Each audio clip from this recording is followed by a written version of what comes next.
प्रिय छात्रों, कैसे हैं आप सभी। मुझे उम्मीद है कि आप सभी अच्छे होंगे और अच्छे तरीके से पढ़ाई भी कर रहे होंगे। आज हम लोग क्लास 12th की फिजिक्स का आईएमपी क्वेश्चन विद्युत विभव के बारे में पढ़ेंगे। तो आइए देख लेते हैं एग्जाम में प्रश्न किस तरह से पूछा जाएगा। तो हमारा प्रश्न है, विद्युत विभव किसे कहते हैं, इसका मात्रक एवं विमीय सूत्र लिखिए। तो विद्युत विभव को पढ़ने से पहले विद्युत क्षेत्र को जानना आवश्यक है। तो विद्युत क्षेत्र एकांक धनावेश के चारों ओर का वह क्षेत्र जहां तक उसका प्रभाव होता है उसको विद्युत क्षेत्र कहते हैं।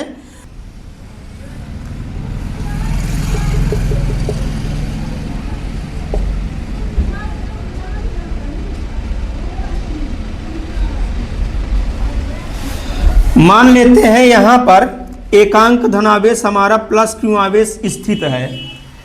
तो ये क्या है, विद्युत क्षेत्र। यहाँ ये पूरा हमारा विद्युत क्षेत्र है और ये क्या है, अनंत है। तो एकांक धनावेश को, इस प्लस क्यू आवेश को हम अनंत से विद्युत क्षेत्र के किसी भी बिंदु तक ले जाएं, चाहे यहाँ ए तक ले जाएं, चाहे पी तक ले जाएं, यहाँ मान लीजिए बी है तो बी तक ले जाएं। एकांक धनावेश को अनंत से विद्युत क्षेत्र के किसी भी बिंदु तक लाने में जो कार्य करना पड़ता है उसे विद्युत विभव कहते हैं।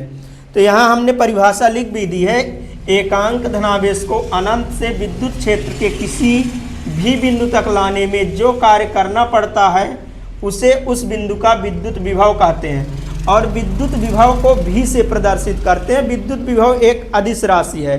अब आइए देख लेते हैं इसका मात्रक क्या होता है। तो एसआई पद्धति में विद्युत विभव का मात्रक जो है तो वोल्ट होता है, जिसे भी से प्रदर्शित करते हैं।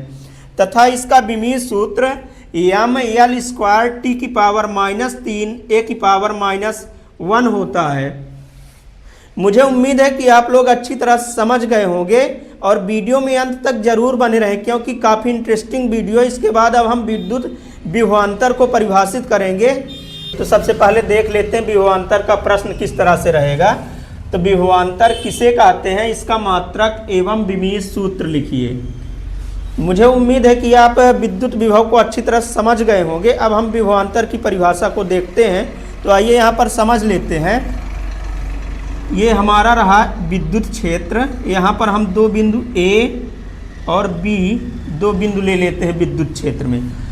विभव में क्या था कि हमारा एकांक धनावेश जो था तो अनंत पर स्थित था, उसको हम लेकर के कहाँ गए थे, विद्युत क्षेत्र के किसी भी बिंदु तक। लेकिन इस बार हमारा जो एकांक धनावेश है वो यहीं कहीं पर विद्युत क्षेत्र के अंदर ही स्थित है। जैसे मान लीजिए कि यहाँ पर हम देख लेते हैं, मान लो प्लस क्यू आवेश ए पर स्थित है, तब इसको ए से बी तक ले जाने में जितना हमको कार्य करना पड़ेगा इन दोनों बिंदुओं के बीच, उसी को बोलते हैं विभवांतर। यानी शॉर्टकट में बोल सकते हैं किन्हीं दो बिंदुओं के बीच का अंतर विभवांतर कहलाता है। एग्जाम में इसकी परिभाषा कैसे लिखेंगे, तो इस तरह से लिखेंगे, विद्युत क्षेत्र में स्थित एकांक धनावेश को एक बिंदु से दूसरे बिंदु तक लाने में जो कार्य करना पड़ता है उसे उन दोनों बिंदुओं के बीच विभवांतर कहते हैं। यानी कि कुल मिलाकर के किन्हीं दो बिंदुओं के बीच का जो अंतर होता है उसी को हम क्या कहेंगे, विभवांतर कहेंगे। तो इसका मात्रक होता है वोल्ट, जिसे भी से प्रदर्शित करते हैं। तथा विमीय सूत्र ml² t की पावर -3 a की पावर -1 होता है। मुझे उम्मीद है कि विभवांतर को भी आप लोग अच्छे तरह समझ गए होंगे।